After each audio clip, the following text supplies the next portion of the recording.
ఆత్మని అయ్యా మా అందరికి తండ్రి నాయన, మీ యొక్క పునరుద్ధాన బలమును తండ్రి నాయన మా అందరి హృదయాలకి, మా అందరి మనస్సులకును, మా అందరి కనులకును తండ్రి నాయన నిజంగా తండ్రి అర్థమయ్యే స్థితిలోనికి మమ్మల్ని అందరినీ తీసుకెళ్ళమని, ప్రతి ఒక్క విషయంలో మీరే తోడుగా ఉండి తండ్రి నాయన మీ నామానికి సకల మహిమయు ఘనతయు ప్రభావములు పొందుకుంటారని కూడా నమ్మొచ్చు.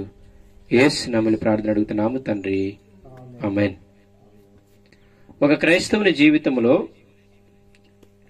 సాధారణముగా మనందరము కూడా విశ్వాసములో ఎదగాలి అంటే ముందుగా వినటం అనేది మనము చాలా ఎక్కువగా నేర్చుకోగలగాలి. ఆ వినటం అనేది మనల్ని ఏం చేస్తుంది అంటే వాక్యాన్ని చదవటంలోనికి, వాక్యంతో గడపటానికి, ప్రార్థనలో గడపటానికి మనల్ని ముందుకు నడిపిస్తుంది. మీరు ఒకసారి ప్రారంభ స్థితికి ఎప్పుడైనా వెళ్ళండి. వెళ్ళినప్పుడు మీకు ముందే బైబిల్ మీద ఆసక్తి రాలేదు, మీకు ముందే ప్రార్థన చేసుకోవాలని ఆసక్తి రాలేదు.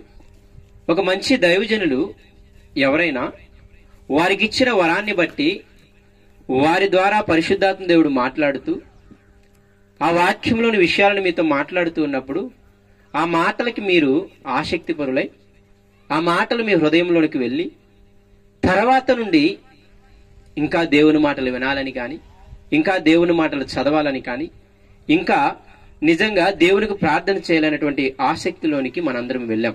దీన్ని అందరూ ఒప్పుకోవాల్సిందే, అవునా కదా? నేనైనా మీరైనా ఎవరమైనా సరే. ఎందుకు ఈ మాట చెబుతున్నాను అంటే సొంతగా దేవుని మాటలు చదవాలి, సొంతగా దేవుని మాటలు చెప్పాలి అనే ఆసక్తి మంచిది.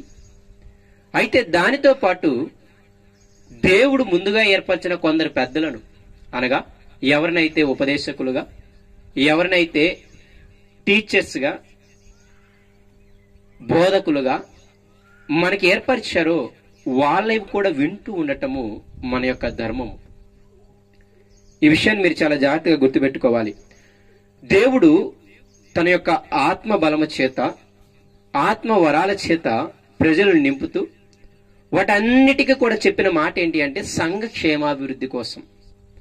అంటే సంఘ క్షేమాభివృద్ధి కోసం ఏముండాలి అంటే సంఘంలో బాగా వాక్యం చెప్పే వాళ్ళు ఉండాలి, సంఘంలో బాగా పాటలు పాడే వాళ్ళు ఉండాలి, సంఘంలో చక్కగా ప్రార్థన చేసే వాళ్ళు ఉండాలి, సంఘంలో మంచి మాటలు మాట్లాడే మాట తీరు కలిగిన వాళ్ళు ఉండాలి, సంఘంలో మంచిగా పరిచర్య చేసే వీరు కూడా ఉండగలగాలి.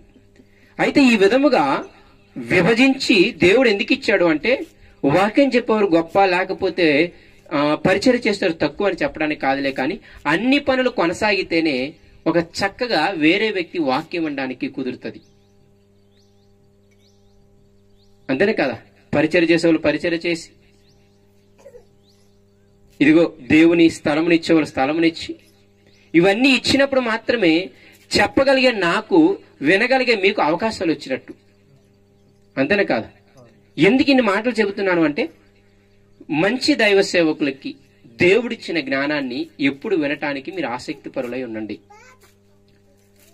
అదేవిధంగా ఈ ప్రత్యేకంగా ఈ 7 మాటలు ఏవైతే ఉన్నాయో అసలు ఈ 7 మాటల అర్థం ఏంటి అని మంచిగా చెప్పే దైవ సేవకులు వాళ్ళ మాటలు వింటూ, తర్వాత అసలు ఈ శుభ శుక్రవారం ఏంటి, సిలువ వేయటం ఏంటి, తర్వాత ఆయన తిరిగి లేవటం ఏంటి అనేవి మీరు ప్రత్యేకంగా కూర్చొని వినటానికి ప్రయత్నం చేయండి.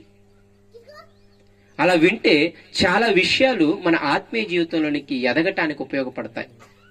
నేనైనా సరే చదువుతూ ఉంటూనే మంచి సేవకుల మాటలు వింటూనే కంపల్సరీగా ఉంటాను. చదవడం ఎంత ప్రాముఖ్యమో మంచి సేవకుల మాటలు కూడా వింటూ ఉంటే వాళ్ళు మనకంటే ముందుగా చదివి, మనకంటే ముందుగా ఎంతో అనుభవం కలిగి, మనకంటే ముందుగా చాలా మాటలని మనకి ఈజీ చేయటానికి దేవుడిచ్చినటువంటి స్థితి అది. కాబట్టి ప్రతి ఒక్కరూ కూడా ఆ విధంగా మీరు వినాలని కూడా మిమ్మల్ని ప్రేమపూర్వకంగా కోరుకుంటూ ఉన్నాను. ఒకసారి మీరు వెనక్కి వెళ్ళి మంచిగా దైవజనులు ఎవరైతే చెబుతారో వారి వాక్యాలు యూట్యూబ్లోకి వెళ్ళైనా సరే కొందరి మాటలు ఒకసారి ఆ 7 మాటల గురించి, అసలు ఆ గుడ్ ఫ్రైడే అంటే ఏంటి, అసలు పునరుద్ధానం అంటే ఏంటి, అసలు వాటి నుండి మనం నేర్చుకోవాల్సిన ఆత్మీయ స్థితి ఏంటి అనేవి ఒక్కసారి మీరు దయచేసి వెనక్కి వెళ్ళి మంచి సేవకులు వినాలని మరొకసారి ప్రేమపూర్వకంగా తెలియజేస్తూ ఉన్నాను. అయితే తదుపరి ఈరోజు ప్రత్యేకముగా పునరుద్ధానము అనగా యేసు చనిపోయి తిరిగి లేచిన దినాన్ని మనందరము సంతరించుకుంటూ ఉన్నాం. అయితే ఈ యొక్క పునరుద్ధానం గురించి మాట్లాడినప్పుడు నిజంగా ఇది ఏమి తెలియచేస్తుంది అని అడిగితే ప్రారంభంగా నేను చెప్పగలను, క్రైస్తవం అంతా కూడా ఈ పునరుద్ధానం మీద కట్టబడి ఉంది. అర్థమవుతుందా?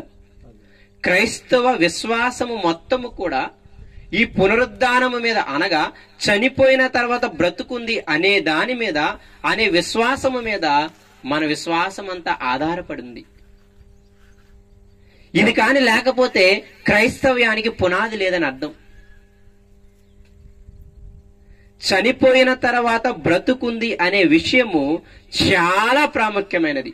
మీకు ఇంకొక విషయాన్ని కూడా నేను చెబుతాను. యేసుక్రీస్తు అని మనం అంటాం కదా, ఒక దైవజనుడు ఇలా అంటాడనమాట. మంచి దైవ సేవకులు మాటలు విన్నప్పుడు కొన్ని అర్థాలు చెప్పినప్పుడు నేను విని మీకు చెప్తూ ఉన్నాను. ఈ మాటలు ఇవి నా సొంత మాటలేం కాదు, నేను మీలాగ దైవజనుల మాటలు విని తెలుసుకుని చెప్తున్న మాటలు, కానీ మంచి మాటలు. యేసుక్రీస్తు అనే పేరును మనము యేసయ్యకి పెట్టాం కదా, కానీ యేసయ్య పేరు ఏంటి అంటే యేసయ్యే.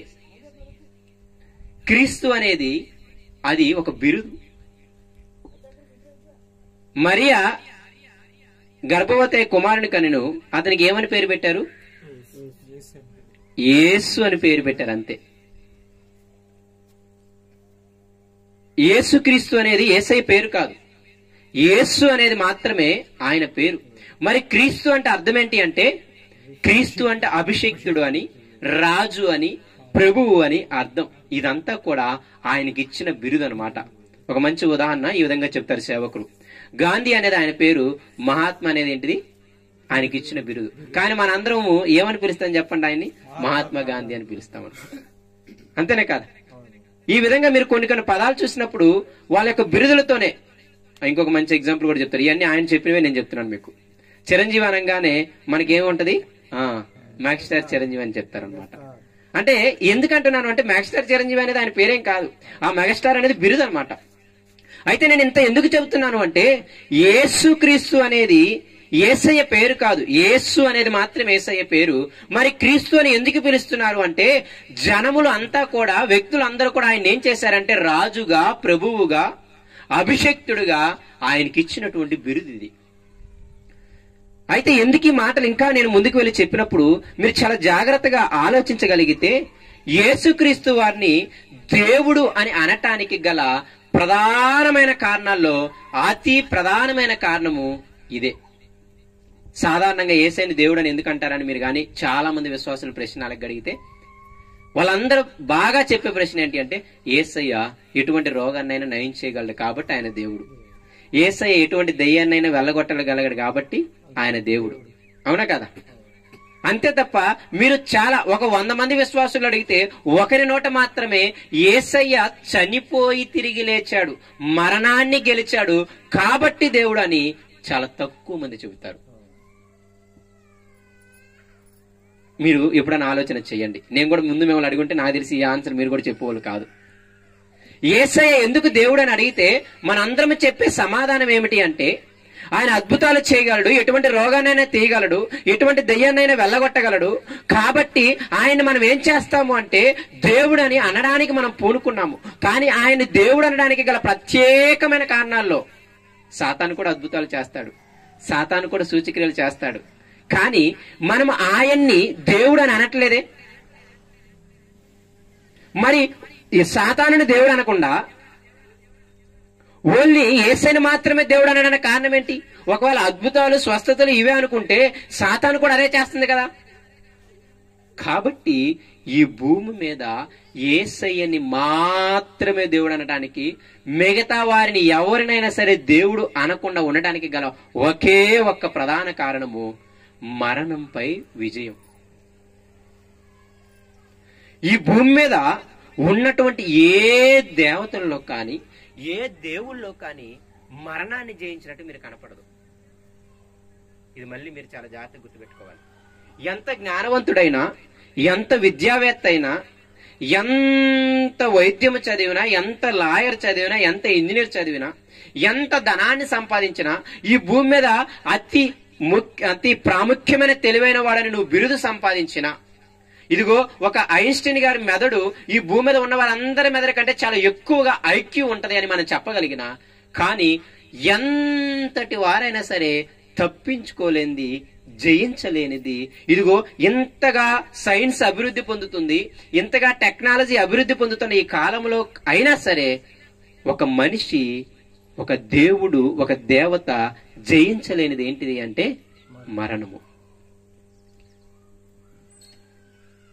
ఇది ఇంతవరకు ఎవరికి సాధ్యము కాలేదు. అందుకే నేను ఎందుకు ఈ మాటలు మీకు ఎంత క్లియర్ గా చెబుతున్నాను అంటే, యేసయ్య దేవుడు అని నమ్మటానికి అతి ప్రధానమైన కారణము, నేను మళ్ళీ చెబుతున్నాను, క్రైస్తవ విశ్వాసానికి పునాది ఏంటి అంటే ఆయన పునరుద్ధానము. చనిపోయిన తర్వాత బ్రతుకుందని గాని మనము ఆలోచించకపోతే, నేను మళ్ళీ చెబుతాను, ఆ క్రైస్తవుడు సాధారణమైన క్రైస్తవుడు. చనిపోయిన తర్వాత కంపల్సరీగా బ్రతుకుంది అనే ఆలోచనలోనికి మనము కంపల్సరీగా వెళ్లాల్సిందే. చనిపోయిన తర్వాత తిరిగి లేగటం ఏంటయ్యా అని మనం ఆలోచన చేయగలిగితే చాలా కష్టంగా మనము ఉంటదన్నమాట. అవునా కదా? మనం ఇంతవరకు ఎప్పుడు చూడండి. అవునా కదా? ఎక్కడన్నా చూసామో మనము చనిపోయిన వారి తిరిగి లేగటము? అక్కడక్కడ వినుంటాము, కానీ అది కూడా బోటకమే, నిజమేం కాదు. అయితే నిజంగా ప్రియమైన దేవుని పిల్లారా, ఈ చనిపోయి 3వ రోజు తిరిగి లేగటం అనేది మీకు సాధారణముగా అర్థము చేసుకుంటే అర్థమయ్యేది కాదు. దీనికి దేవుని అనుగ్రహం కావాలి. ఒక 2 పదాలు వాడతాడనమాట యేసయ్య తిరిగి లేచిన తర్వాత. ఒక లోకసువార్త 24వ అధ్యాయాన్ని మీతో పంచుకుంటాను నేను. యేసయ్య తిరిగి లేచిన తర్వాత ఎవరు నమ్మలేదు. ఇదిగో సుగంధ ద్రవ్యాలు రాద్దామని తీసుకెళ్లినటువంటి ఆ స్త్రీలు ఉన్నారే, వాళ్ళే ఏమైపోయారు తెలుసా? నమ్మలేదు. తర్వాత ఎమ్మాయి ప్రాంతం గుండా వెళ్ళే 2 మనుషులు మాట్లాడుకుంటూ వెళ్తారే, వాళ్ళు కూడా నమ్మలేదు. వాళ్ళ కన్నులు ఏమైపోయాయి? మూసిపోయాయి అంటారనమాట. తర్వాత కన్నులు తెరవబడి యేసయ్యని గుర్తించారు అంటారు. ఈవెన్ 3.5 సంవత్సరాలు కలిసి తిరిగినటువంటి శిష్యులు ఇంకా దారుణం. మీరు ఆలోచన చేస్తే, ఈవెన్ స్త్రీలని ఎమ్మటే నమ్మగలిగారు. చెప్పగానే అంత నమ్మగలిగారు కాబట్టి ఎమ్మటే పరిగెత్తుకుంటూ వచ్చేసి శిష్యులకి వీళ్ళందరికీ చెప్పగలిగారు. అయితే వీళ్ళు ఎలాంటి వాళ్ళంటే శిష్యులు అసలు నిజంగా వాళ్ళు వచ్చి చెబితే వాళ్ళని ఏమన్నారు తెలుసా? స్త్రీలు వచ్చి చెప్పినప్పుడు అక్కడ రాయబడిన మాట, వెర్రి మాటలు మాట్లాడుతున్నారు అని రాయబడింది అక్కడ. లోకసువార్త ఒకసారి చూడండి, 24వ అధ్యాయం. ఈ మాటలు మీరు చాలా జాగ్రత్తగా ఆలకించాలి. లోకసువార్త 24వ అధ్యాయం ఒకసారి రండి.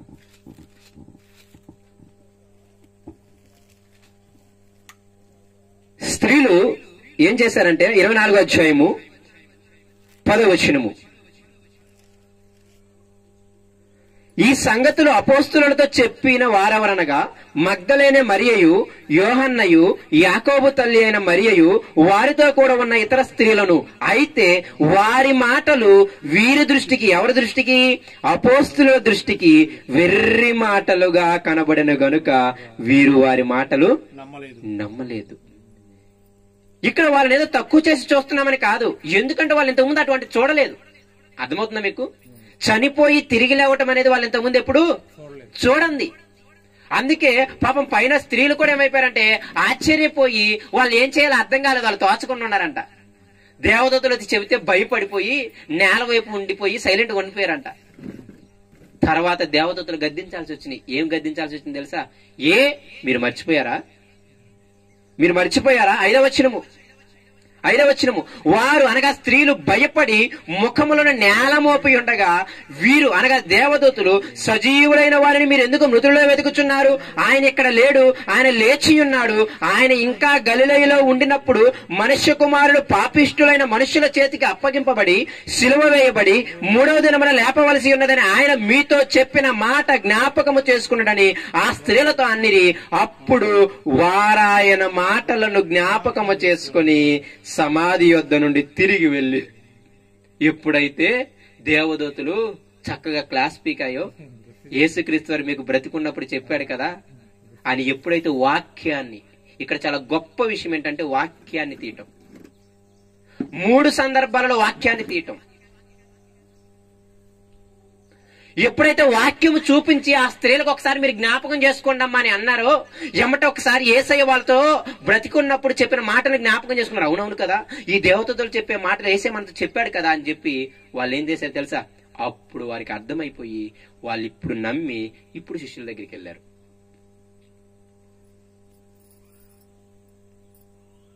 అయితే ఎప్పుడైతే ఆ స్త్రీలు మొదట నమ్మకపోయినా తర్వాత నమ్మారు, నమ్మి అప్పుడు ఎవరి దగ్గరికి వెళ్ళారు? శిష్యుల దగ్గరికి వెళ్ళినప్పుడు వాళ్ళు అన్న మాట ఏంటి? వెర్రి మాటలు. వాళ్ళేదో తెలివిలోని వాళ్ళు, మనం ఏదో తెలివైన ఉన్నట్టు మీరు అనుకోవద్దు దయచేసి. వాళ్ళకి అంతకు ముందు అటువంటి జరగలేదు. చనిపోయి తిరిగి లాగటం ఏంటి? మన చేతులతో మనం వెళ్ళి గొడ్డలతో చుట్టి చక్కగా ఒక 7-8 మంది కలిస్తే కాని తెరవబడిన రాయది. ఎంతమంది? 7-8 మంది కాని తెరిస్తే తప్ప అది తెరవబడదు. అంత పెద్ద రాయి అంటది. అటువంటి రాయి మనమే తీసి చక్కగా బట్టలతో చుట్టి మనమే పెట్టొచ్చాం కదా. ఇదిగో 36 గంటలు అయిపోయిన తర్వాత ఇదిగో బాడీ డీకంపోజ్ అవడం స్టార్ట్ అయిపోతుంది. 36 గంటలు అయిపోయిన తర్వాత బాడీ ఏంటంటే స్మెల్ రావడం స్టార్ట్ అవుతుంది. కాబట్టి ఈ 36 గంటల లోపు మనం వెళ్ళి ఏం చేయాలి అంటే ఈ సుగంధ ద్రవ్యాలు రాయాలి అని చెప్పి వాళ్ళు గబగబా విశ్రాంతి దినం అయిపోగానే పరిగెత్తుకుంటూ వెళ్ళిపోయారనమాట. కానీ వాళ్ళకు విచిత్రం ఏంటి అంటే ఆ సమాధి రాయి తెరవబడి ఉండటం. వాళ్ళందరూ ఎక్కడున్నారు? వాళ్ళ దృష్టి అంతా ఎక్కడ ఉందంటే యేసయ్య శవం మీద, యేసయ్య బాడీ మీద. వాళ్ళ బాధ అంతా ఏంటంటే యేసయ్య బాడీ కనపడటం లేదు.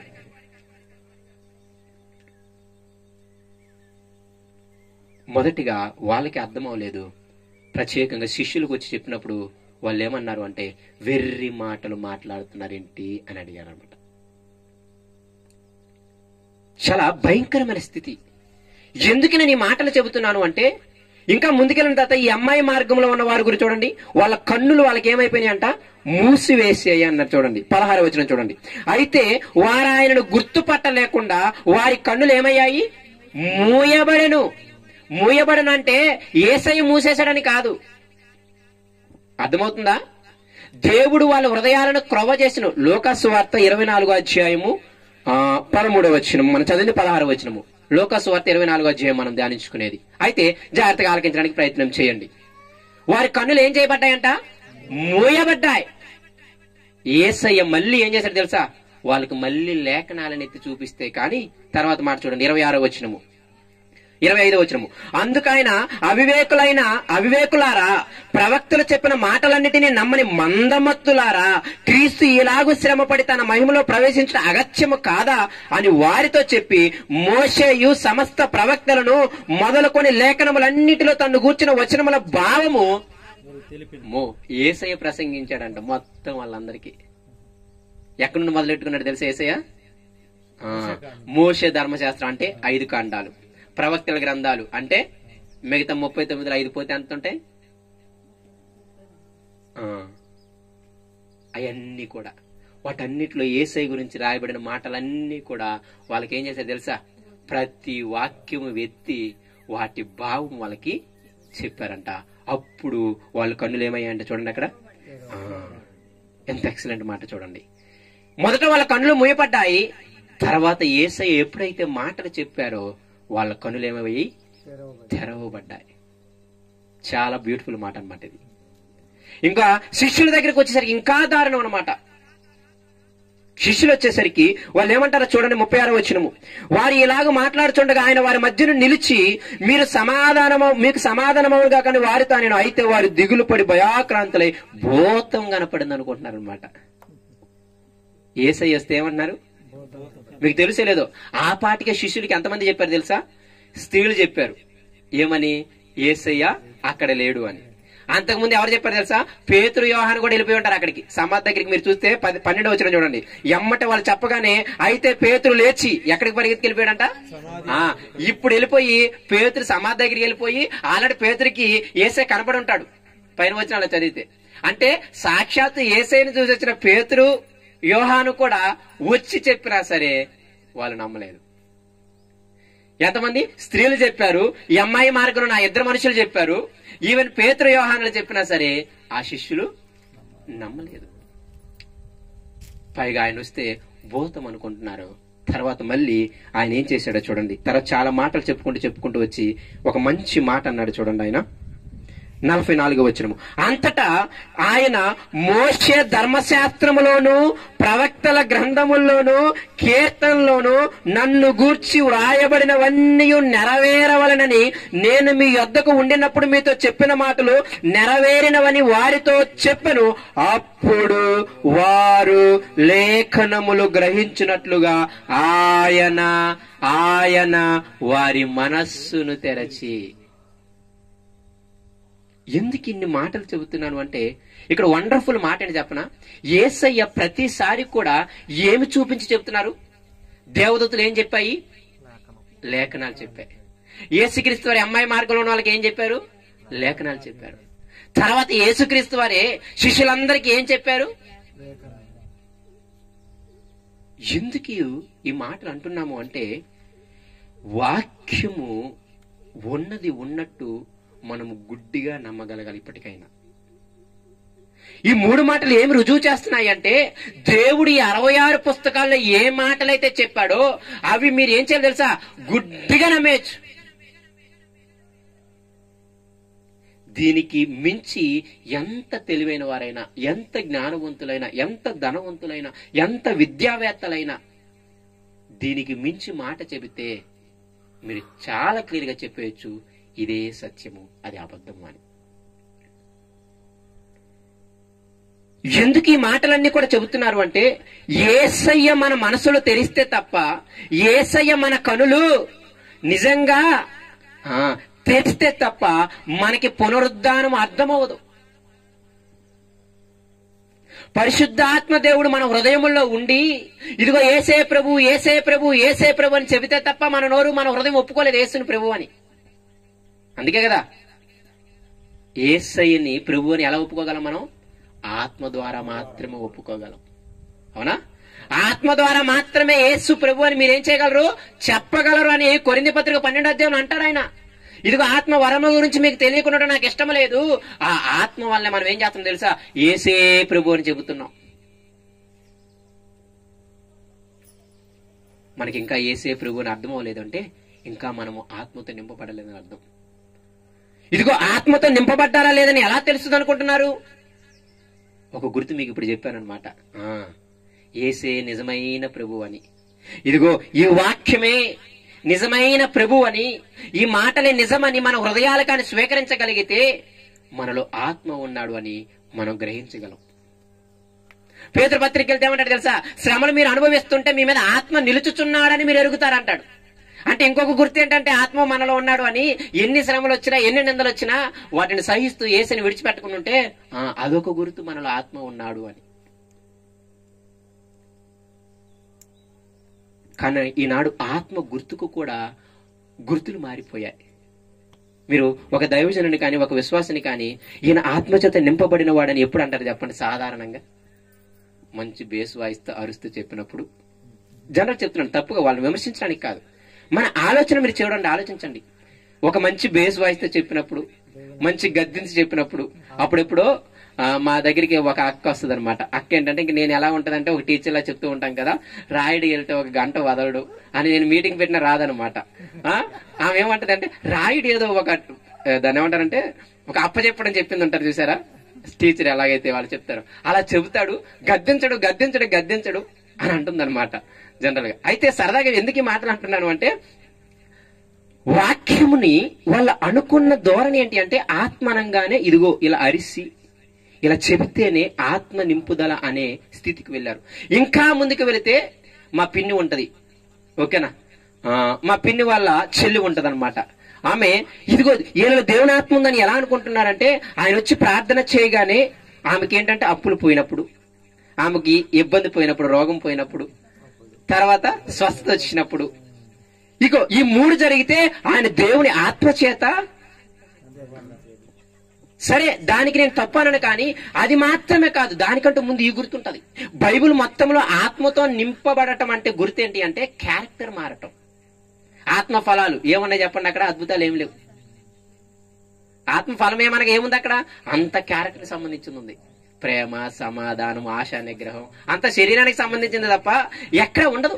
అందుకే కొరింథీ పత్రికలో పౌలు గారు ఏమంటారు తెలుసా, నేను మీ దగ్గరికి వచ్చినప్పుడు వాక్చాతుర్యంతో బోధించలేదు. బేసిక్ గా చరిత్రలో పౌలు గారు నేను అత్తివాడు అంటారు. అందుకే కొరింథీయులతో క్లియర్ గా చెప్తాడు, నేను బాగా వాక్చాతుర్యంతో మీకు చెప్పలేదు, కానీ పరిశుద్ధాత్మ శక్తితో మీకు చెప్పానంటాడు. అసలు యాజ్ తీసుకుంటుంది ఆ మాట. అంటే నేను ఎందుకు ఈ మాటలన్నీ చెబుతున్నానంటే, ఆత్మకి గుర్తేంటి అంటే మన కనులు తెరవబడటం. ఆత్మకి గుర్తేంటి అంటే మన మనస్సులు తెరవబడటం. ఆత్మకి గుర్తేంటి అంటే నిజముగా మనం ఆత్మతో నింపబడి పునరుద్ధానం ఉంది, చనిపోయిన తర్వాత బ్రతుకుంది అంటే ఏం చేస్తాం తెలుసా? ఒకటి క్లియర్ గా చెబుతాను చూడండి పౌలు గారు ఏమన్నారు. ఫిలిప్పీయులకు రాసిన పత్రిక 3:11. ఫిలిప్పీయులకు రాసిన పత్రిక 3:11. చాలా జాగ్రత్తగా మీరు ఆలకించాలి.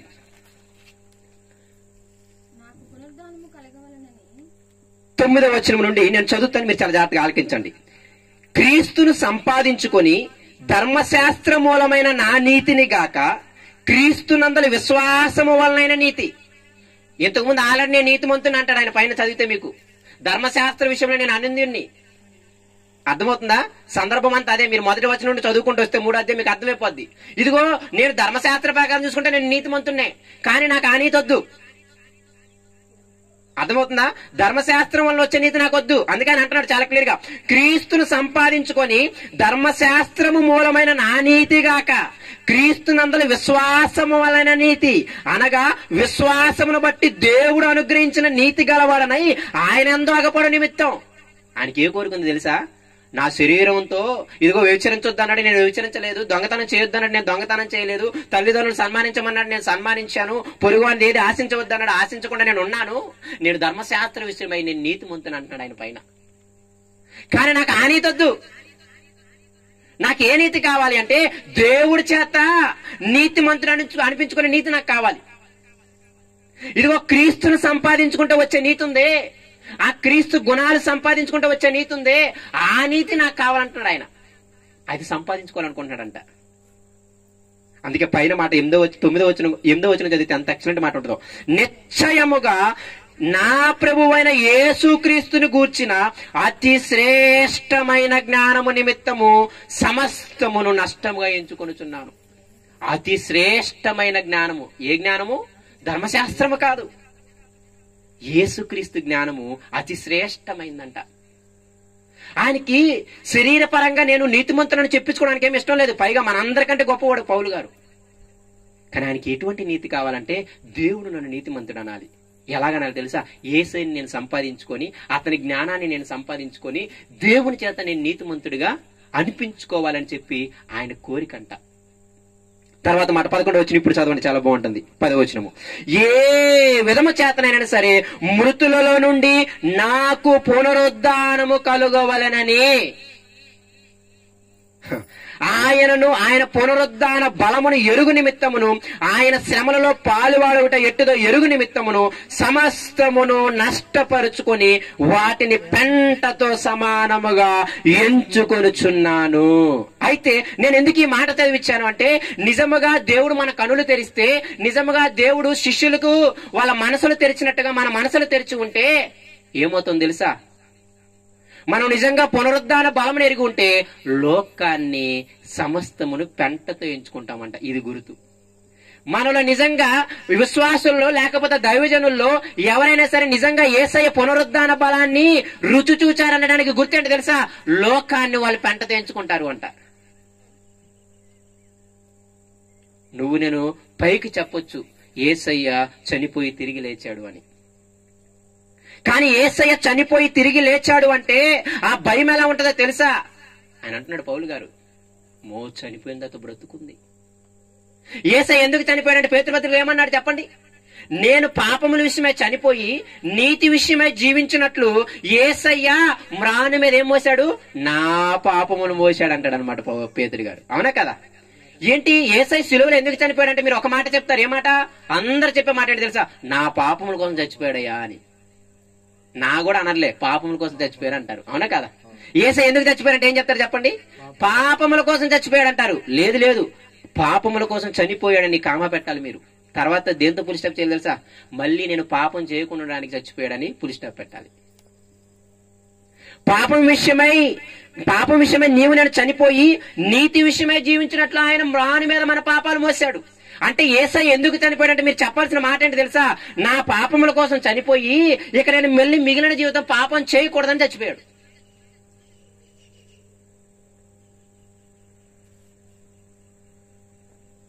అప్పుడు మీరు ఫుల్ స్టాప్ పెట్టాలి.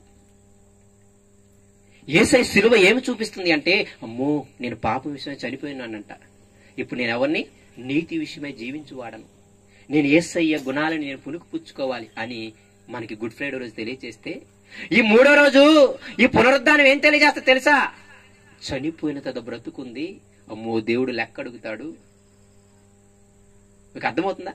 చనిపోయిన తర్వాత బ్రతుకుందంటే మీకు ఏదో సాధారణమైన విషయంగా ఉంది, కానీ చనిపోయిన తర్వాత బ్రతుకుంది కాబట్టి భయం వేసి ఏం చేశాడు తెలుసా? తన యొక్క విద్యని, తన యొక్క ఆస్తులని అన్నిటిని వదిలేసి బికారి అదవలాగా, ఒక మాట చెప్పాలంటే తప్పుగా అర్థం చేసుకోమాకండి, నిజమే, బికారి వాడిలాగా ఎవడు అన్నం పెడితే వాడు తింటూ, ఎవడు ముద్దేస్తే తింటూ, ఏదన్నా పని ఉంటే చేసుకుంటూ ఉండేవాడిని ఏమంటాం చెప్పండి మీరు? మనం అవునా కదా? ఏ బికారిలాగా తిరుగుతున్నాడు అంటారు చూసారా? యేసయ్య అలా ఊర్లు తిరిగాడు సమస్తమును నష్టపరుచుకొని. దానికి కారణం ఏంటంటే ఆయనకు పునరుద్ధానం కావాలని కోరికంట. నిజంగా ప్రియమైన దేవుని పిల్లరా, నేను చాలా క్లియర్ గా చెప్పగలను, యేసయ్య నిజంగా చనిపోయి తిరిగి లేచాడు, పునరుద్ధానుడయ్యాడని గాని నీకు నాకు తెలిసి ఉంటే ఈ రోజు మన జీవితాలు చాలా జాగ్రత్తగా బ్రతుకుతాం. మన బిడ్డల జీవితాలను చాలా జాగ్రత్తగా బ్రతికేలా చేస్తాం, మన భర్తల జీవితాలు చాలా జాగ్రత్తగా బ్రతికేలా చేస్తాం, ప్రత్యేకంగా నా జీవితాన్ని చాలా జాగ్రత్తగా బ్రతికేలా చేసుకుంటాం. యేసయ్య శిలువలో పలికినటువంటి 7 మాటలకి ఏం అర్థం వస్తుంది చెప్పండి? మొదటి మాట అర్థం ఏంటి చెప్పండి? క్షమించాలి అని. ఒక్కొక్క మాటలో ఒక్కొక్క మాట వివరిస్తే మొదటి మాట అర్థం ఏంటంటే మీరు క్షమించాలి. ఎంతవరకు క్షమించాలి? అన్యం పుణ్యం తెలియకుండా నిన్ను అన్నా సరే నువ్వు క్షమించాలి. చచ్చిపోయేటప్పుడు ఆయన క్షమిస్తున్నాడు, పైగా ఆయన చంపే వాళ్ళ గురించి. ఇక మనల్ని ఎవరైనా చంపేస్తున్నారా? ఎవరు చంపట్లేదు. 4 మాటలు అంటారు, 10 మాటలు అంటారు, కానీ వాళ్ళు ఏం చేయాలి? మనం క్షమించాలి అనేది మొదటి మాట నుండి నేర్చుకుంటే, రెండవ మాట ఏంటి? దొంగని పరదేశికి తీసుకెళ్ళిపోవడం. అంటే అర్థమేంటి తెలుసా? ఎప్పటికైనా నువ్వు ఒప్పుకుంటే, అయ్యా నేను ఇప్పటిదాకా పాపాత్ముని, నేను ఇక ఆ పాప జీవితాన్ని చేయను, ఇప్పటికన్నా నేను నా పాపాన్ని వదిలేస్తాను, నీ రాజ్యంలో నన్ను చేర్చుకుని ఒక్క మాట అడగగలిగితే ఎటువంటి సందేహం లేకుండా తీసుకెళ్లిపోతానని ఒక నిర్ధారణ, ఒక ఆదరణ. ఇప్పటికైనా నేను మళ్ళీ చెబుతున్నాను, నీ పాత జీవితానికి అనవసరం, నువ్వు దొంగవా, వ్యభిచారవా, ఏదన్నావని, కానీ ఇప్పుడన్నా నోరు తెలిసి నువ్వు నిజంగా క్రీస్తువి, నువ్వు నిజంగా ప్రభువి అని నేను అనగలిగితే ఆయన ఇప్పటికైనా నిన్ను నన్ను ఎక్కడికి తీసుకెళ్లిపోతాడు. అది రెండో మాట అర్థం. మూడో మాట ఏంటి అర్థం? నువ్వు ఏ స్థితిలో ఉన్నా సరే నీ తల్లిదండ్రులను విడిచిపెట్టకూడదు, అంతేనే కదా? నువ్వు ఎంత స్థితిలో ఉన్నా సరే నీ తల్లిదండ్రులను విడిచిపెట్టకూడదు, అది మూడో మాట. అయితే నాలుగో మాట ఏంటి? ఏలి ఏలి లాభ సమాక్తామి, ఆయన చెయ్యి విడిచాడు అంటే అర్థం ఏంటి? అక్కడ కలాకండి మాట చెప్పనా, పాపం చేస్తే నువ్వు నేను ఎంతటి వాడివైనా దేవుడు చేయి విడిచిపెట్టేస్తాడు. పాపము చేస్తే అంటే దేవుని మాటని నీవు నేను మీరితే కంపల్సరిగా దేవుడు నీ చెయ్యి నా చెయ్యి విడిచిపెట్టేస్తాడు. కలాకండి మాట నీవు నేను గుర్తుపెట్టుకోవాలి. యేసయ్య ఎంత మంచి జీవితాన్ని గడిపాడు, అవునా కదా? ఆయన ఎక్కడన్నా పాపం ఉందా? ఏ పాపము చేయకుండా ఒక్క పాపమే, మన పాపాలు వేసుకున్నాడు ఆయన మీద. అర్థమవుతుందా? మన పాపాలు వేసుకున్న ఆయన చేయనే దేవుడు వదిలిపెడితే, ఇక సొంతగా మనం పాపాలు చేస్తే మన చేయి వదలకుండా ఉంటాడా? కంపల్సరీ వదిలేస్తాడు. నేను మళ్ళీ చెబుతున్నాను, ఆ మాట నుండి మీరు నేర్చుకోవాల్సిన ఒకే ఒక మాట, నేను గాని నా కుటుంబము కాని దేవుని మాటను మీరి పాపం చేస్తే దేవుడు నన్ను విడిచిపెట్టేస్తాడు. అంటే అదొకటే మీరు నేర్చుకోవాలి. తర్వాత సమాప్తమయ్యింది, నా ఆత్మని స్వీకరించు, లేకపోతే తర్వాత ఏమంటాడంటే ఆయన ఇదేంటి దప్పిక కొని ఉన్నాను. ఈ మూడు కలిపి ఒకే మాట ఏంటి తెలుసా? ఇదిగో లేఖనముల్లో నా గురించి రాయబడిన ప్రకారం నేను వెళ్ళాలి అని ఒక తృష్ణ. యేసయ్యకి దాహమే లేదు. అక్కడ అన్న మాట ఏంటి? లేఖనంలో రాయబడింది ఏమని? ఇప్పుడు నేను దాహం అయ్యిందని నేను అడగాలి అని. లేఖనం సమాప్తం అయ్యిందని చెప్పేసి తర్వాత ఏమంటాడంటే లేఖనముల్లో రాయబడిన ప్రకారం నాకు ఇప్పుడు దాహం వేస్తుంది అంటాడు. చచ్చిపోయే స్థితిలో కూడా ఈ 66 పుస్తకాల్లో నిన్ను నన్ను ఎలా బ్రతకమన్నాడో, ఎందుకు బ్రతికించుకున్నాడు ఈ భూమి మీద, నిన్ను నన్ను ఎందుకు పిలిపించుకున్నాడో దాన్ని నీవు నేను ఎరిగి ఆ పనినంతా సమాప్తం చేసి చివరిలో నా ఆత్మను స్వీకరించాయని అడగలగలంట. ఆ మూడు మాటల అర్థం ఒకటే. యేసు ఎలాగైతే లేఖనాల్లో రాయబడింది తన గురించి, నువ్వు ఇదిగో నీ సహోదరు గురించి ప్రాణం పెట్టాలి, వాళ్ళందరికీ ఇది చేయాలని ఎలా అయితే రాశాడో మన గురించి కూడా రాయించాడు. ఇక్కడ రాయించలేదా? చాలా మాటలు రాయించాడు. చీకట్లో ఉన్న వెలుగులోకి ఎందుకు వచ్చావంటే చీకట్లో ఉన్న వాళ్ళని రక్షించాలని. అవునా కదా? ఈ విధంగా ఎన్ని మాటలు ఉన్నాయో. మీరు ప్రతిరోజు వాక్యం చదవాలని, మీరు ప్రతిరోజు ప్రార్థన చేయాలని, మీ సహోదరులకు సహాయం చేయాలని, ఇలాగ ఎన్నెన్ని మాటలు రాశాడు మన గురించి. ఇదిగో సంఘంగా మీరందరూ సత్యానికి స్తంభంగా నిలబడాలి అని, ఈ లోకానికి మీరు ఆధారం అని. ఇవన్నీ ఎవరి గురించి రాయబడిన మాటలు? మన గురించి రాయబడిన మాటలు. వీటన్నిటిని నెరవేర్చి నీవు నాకు ఇచ్చిన పని సమాప్తమైందయ్యా, ఇక నా ఆత్మని స్వీకరించు. ఇది మనం 7 మాటల్లో గుర్తుపెట్టుకోవాల్సిన విషయం.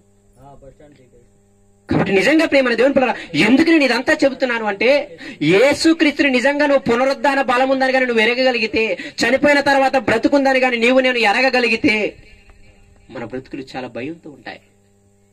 మన బ్రతుకులు లోకాశల్లో ఉండవు. లోకంలో ఉన్నదాన్నంతా కూడా మనం ఏం చేస్తాం తెలుసా? సమస్తమును పెంటతో ఎంచుకుంటాం. నేను ఎందుకు ఇన్నిసార్లు ఈ మాట చెప్పాను అంటే, మనం పైకి మాత్రమే మనకి వేసే మాటలు తెలుసు అనుకుంటున్నాం అంతే. ఆనాడు విన్నప్పుడు శిష్యులు విన్నారు ఆ మాటలో. ఎన్నిసార్లు చెప్పాడు తెలుసా? శిష్యులు అనకే ఉన్నారు, నేను చనిపోయి 3 దినాలు లెగుస్తానని. మీకు తెలిస్తే సువార్తలోనే 5-6 సార్లు ఉంటది, మీరు లెక్కెడతా అవునా కదా? అన్నిసార్లు వెనకెవరున్నారు? అదేంటి మరి వాళ్ళకి తెలియదు ఆ మాటలు? భావం గ్రహించలేకపోయారు. నేను మళ్ళీ చెబుతున్నాను, ఈరోజు మీరు అడగగలగాలి ఏమని తెలుసా? అయ్యా, నిజంగా చనిపోయిన తర్వాత బ్రతుకుందని నిజంగా నా మనసుని నేను తెరుచుకుని ఆలోచించగలుగుతున్నానా? నా కన్నులు నిజంగా తెరవబడ్డాయా అని మీరు అడగగలగాలి ప్రేమ దేవుని పిల్లారా. ఒకవేళ నిజంగా మీ కన్నులు తెరవబడితే, నిజంగా మీ హృదయాలను యేసయ్యే తెరిచుంటే, మీరు సమస్తాన్ని ఏమని ఎంచుకుంటారంట? పెంటతో ఎంచుకుంటారంట. మీ ధ్యాసంతా, మీ ఆలోచనలంతా దేవుని మాటల ప్రకారంగా బ్రతుకుదాము. అమ్మో చనిపోయిన తర్వాత నరకం ఉంది, చనిపోయిన తర్వాత పరలోకం ఉంది, అయ్యో రేపు చనిపోయిన తర్వాత దేవుడు నన్ను లెక్క అడుగుతాడు. ఇదిగో అందుకే కదా పౌలు గారు చాలా క్లియర్ గా చెప్తాడు, మృతుల పునరుద్ధానం లేదని మీరు కూడా కొందరు చెప్తున్నారు. అలా కొరింథీ పత్రిక 10వ అధ్యాయం చదివితే చనిపోయిన తర్వాత మన పరిస్థితులు ఎలా ఉంటాయి చాలా క్లియర్ గా ఎక్స్ప్లెయిన్ చేసుకుంటూ వచ్చాడు. కాబట్టి లేఖనాల్లో చనిపోయిన తర్వాత బ్రతుకుందని ఎన్నో చోట్ల రాయించాడు. క్రైస్తవ విశ్వాసానికి బేస్ అదే, మిగతా విశ్వాసాలకి బేస్ లేదు. నిజంగా అందరూ ఏమంటారు తెలుసా? బ్రతుకున్నంత వరకు బ్రతుకు, ఉన్నంత వరకు ఎంజాయ్ చేయడం, లేకపోతే చచ్చిపోవడం. ఏదైనా సరే బ్రతుకున్నప్పుడే చేయాలి, తర్వాత ఏమీ చేయడానికి ఉండదు అనేటువంటి మాటల్లో ఒక క్రైస్తవులు మాత్రమే చనిపోయిన తర్వాత బ్రతుకుంది, అది శ్రేష్టమైన బ్రతుకు అని ఘోషించి చెప్పేది నీవు నేను మాత్రమే. కాబట్టి మళ్ళీ చెబుతున్నాను, యేసయ్యని దేవుడు అనడానికి ఒకే ఒక కారణం ఏంటి అంటే మరణాన్ని గెలవటం. ఈ భూమి మీద ఏ మనిషి, ఏ జ్ఞానవంతుడు, ఏ దేవుడు దేవత కూడా చేయలేని పని ఏంటి అంటే మృత్యువుని గెలవటం. కాబట్టి క్రైస్తవులుగా మనం బాధపడడం చనిపోయిన వాడిని చూసి, ఇదిగో రేపు ఒక రోజు నేను చనిపోతాను, వాళ్ళందరినీ నేను చూస్తాను. తెస్సలోనికీయులతో అందుకే ఆదరిస్తున్నాడు తెలుసా. మీరు ఎందుకు బాధపడుతున్నారు? నిద్రించిన వారి గురించి మీకు చెప్పుకున్నాడు నాకు ఇష్టం లేదు. ఎందుకన్నాడు తెలుసా ఆ మాట? వాళ్ళందరూ బాధలో ఉన్నారు. మా నాన్న చనిపోయి ఎక్కడున్నాడు, మా నాన్న మమ్మల్ని అందరూ వదిలేసి వెళ్ళిపోయాడు, మా అమ్మ మమ్మల్ని అందరూ వదిలేసి వెళ్ళిపోయింది, మా అన్నయ్య వాళ్ళు మమ్మల్ని అందరూ వదిలేసి వెళ్ళిపోయారు, మా తాత ముత్తాతలు మమ్మల్ని అందరూ వదిలేసి వెళ్ళిపోయారు. వాళ్ళందరూ దిగులు పడుతుంటే వాళ్ళకి ఆదరణ మాట. ఎందుకయ్యా మీరు భయపడతారు? ఎందుకయ్యా మీరు బాధపడతాడు? రేపు యేసయ్య వాళ్ళందరినీ వెంటేసుకుని వస్తాడంట. ఎంత ఆదరణ మాట తెలుసా అది సంఘానికి. ఎందుకు మీరు భయపడతారు? కానీ అక్కడ పెట్టిన లొసుకేంటి తెలుసా? యేసునందుండి చనిపోతే మాత్రమే చూస్తాం. అంటే మన బాధ్యత ఏంటి అంటే నీ భర్తని, నీ భార్యని, నీ పిల్లల్ని, వాళ్ళందరినీ పెంచాల్సింది 66 పుస్తకాలు. ఇది ఒకటే నీ బాధ్యత. వాళ్ళు చచ్చిపోయినా నీకు ఇబ్బంది లేదు. రేపు వాళ్ళని ప్రత్యేకంగా వెళ్ళి కలుస్తావు, చూస్తావు.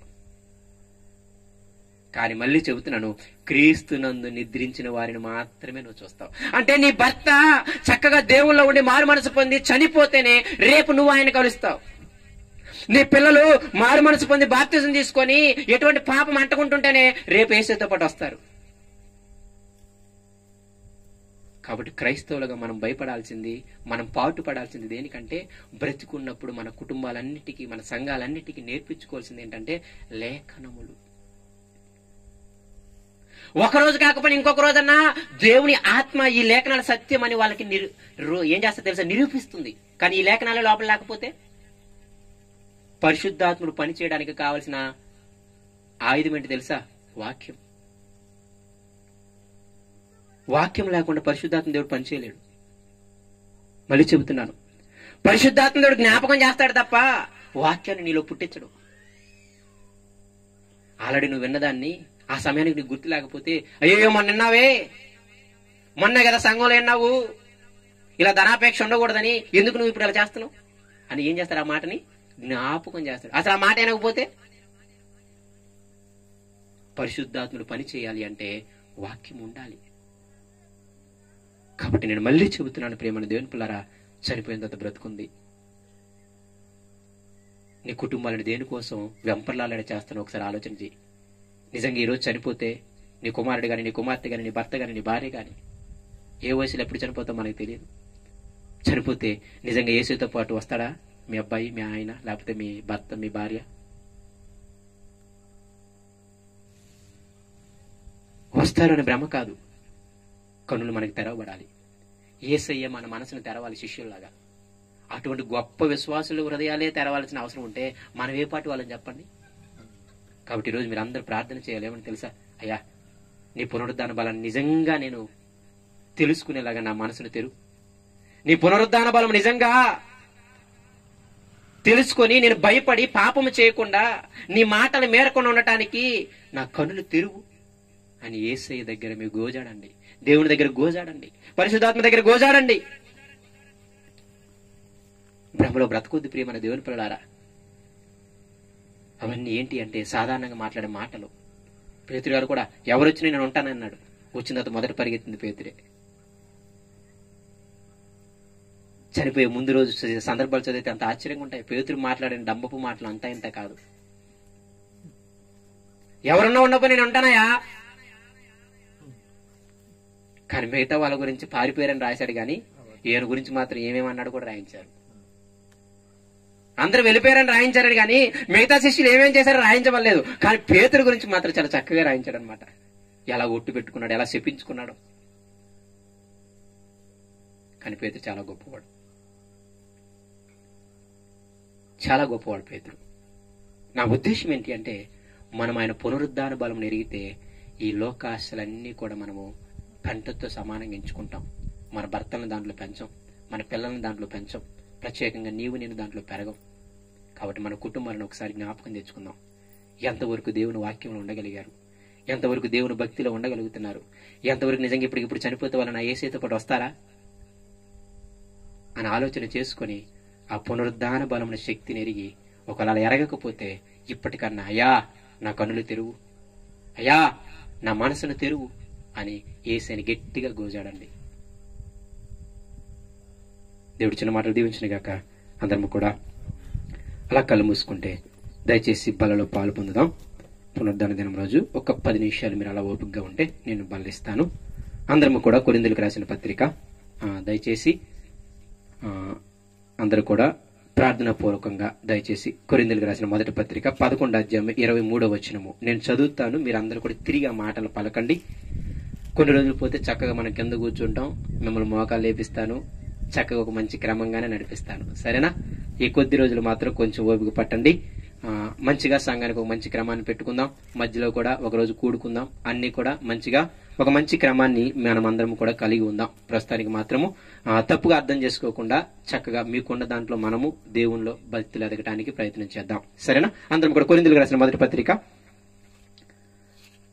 11వ అధ్యాయము 23వ వచనంలో నేను చదువుతాను. మీరు నా మాటను తిరిగి పలకండి. నేను మీకు అప్పగించిన దానిని ప్రభువు వలన పొంది తిని, ప్రభువైన యేసు తాను అప్పగింపబడిన రాత్రి ఒక రొట్టెను ఎత్తుకొని కృతజ్ఞతాస్తుతులు చెల్లించి దానిని విరిచి, ఇది మీ కొరకైన నా శరీరము, నన్ను జ్ఞాపకము చేసుకున్నటకై దీనిని చేయడని చెప్పెను.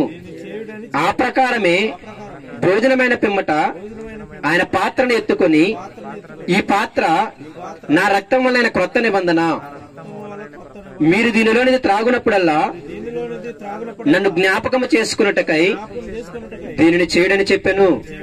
మీరు ఈ రొట్టెను తిని ఈ పాత్రలోని త్రాగునప్పుడల్లా ప్రభు వచ్చే వరకు ఆయన మరణమును ప్రచురించెదరు. కాబట్టి ఎవడు అయోగ్యముగా ప్రభు యొక్క రొట్టెను తినునో లేక ఆయన పాత్రలోనిది త్రాగునో వాడు ప్రభు యొక్క శరీరమును గూర్చి రక్తమును గూర్చి అపరాధియగును. కాబట్టి ప్రతి మనుష్యుడు తన్ను తాను పరీక్షించుకొనవలెను. అలాగు చేసి ఆ రొట్టెను తిని ఆ పాత్రలోనిది త్రాగవలెను. ప్రభువు శరీరమని వివేచింపక తిని త్రాగువాడు తనకు శిక్షావిధి కలుగుటకే తిని త్రాగుచున్నాడు. ఇందువలననే మీలో అనేకులు రోగులనై ఉన్నారు, చాలా మంది నిద్రించుచున్నారు. అయితే మనల్ని మనమే విమర్శించుకుని ఎడల తీర్పు పొందకపోదుము. మనం నెలలో 3వ వారం తీసుకుంటాము. పోయిన వారం తీసుకున్నాం, కానీ ప్రత్యేకంగా ఈ రోజు ఇవ్వడానికి కారణం ఏమిటి అంటే యేసయ్య సిలువ వేయబడే ముందు రాత్రి ఆయన చక్కగా శిష్యులను కూర్చోపెట్టుకొని ఈ యొక్క బల్లని ప్రవేశపెట్టింది ఆ రోజు మాత్రమే. ప్రత్యేకంగా గుడ్ ఫ్రైడే, ఈస్టర్ అనేవి మన మైండ్లోకి రాగానే మనం గుర్తు పెట్టుకోవాల్సింది ఏంటి అంటే బల్లని మన చేతుల్లో తీసుకోగానే మనకు గుర్తు రావాల్సింది ఆయన సిలువ త్యాగము, ఆయన ప్రేమ ఎంతగా ఉందో. రెండవది ఏంటి అంటే పాపాత్ములు ఆయన స్వీకరించడు, అందుకోసమే మరణం జరిగింది. పాపం చాలా విలువైంది. ఈ భూమి మీద అన్నిటికంటే విలువైంది ఏంటిది? పాపమే. దాని వెల ఎంత అంటే మరణం. పాపాత్ములు ఆయన స్వీకరించవచ్చు. మీకు గుడ్ ఫ్రైడే మెసేజ్ చెప్పలేదులే, కానీ మనకి సిలువ అనగానే అందరికి ప్రేమ గుర్తొస్తుంది. కానీ రెండోది ఏం గుర్తు రాదు తెలుసా? పాపం విషయంలో ఆయన కాంప్రమైజ్ అవడు. అవసరం తాను ప్రాణాన్ని పెడతాడేమో, కానీ పాపం తీయకుండా మాత్రం ఆయన స్వీకరించడు. కాబట్టి మొదటిగా యేసయ్య సిలువలో ఆ త్యాగాన్ని జ్ఞాపకం చేసుకుంటూ మనం పాపం విషయమే చనిపోయామని జ్ఞాపకం పెట్టుకుని రేపు చనిపోయిన తర్వాత బ్రతుకుంది అని ఈస్టర్ని గుర్తు పెట్టుకుంటూ మనం ఎంతో భయముతో నూతనముగా నూతన సృష్టిగా నవీన స్వభావంతో మనము జీవించాలి అని మీరు ఇప్పుడు బలలో చేతులు వేయాలి. దానికోసమే బలను ఆయన ప్రవేశపెట్టింది.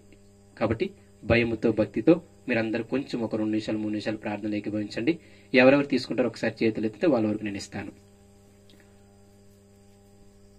ఓకే, నా 5 తీసుకుంటారు కదా, సరే. అందరూ కూడా ప్రార్థన పూర్వకంగా దయచేసి ఉండండి. మీరు ప్రార్థనలో ఉంటే ఈ లోపు నేను బల్ల రెడీ చేసి మీకు ఇస్తాను, సరేనా? అందరూ కూడా ప్రార్థన పూర్వకంగా ఉన్న దయచేసి. ఒకవేళ మోకాలు వేయగలిగితే కింద మోకాలు వేయండి, కొంచెం బట్టి అంటుకుంటే ఏమవుతుంది మీకు.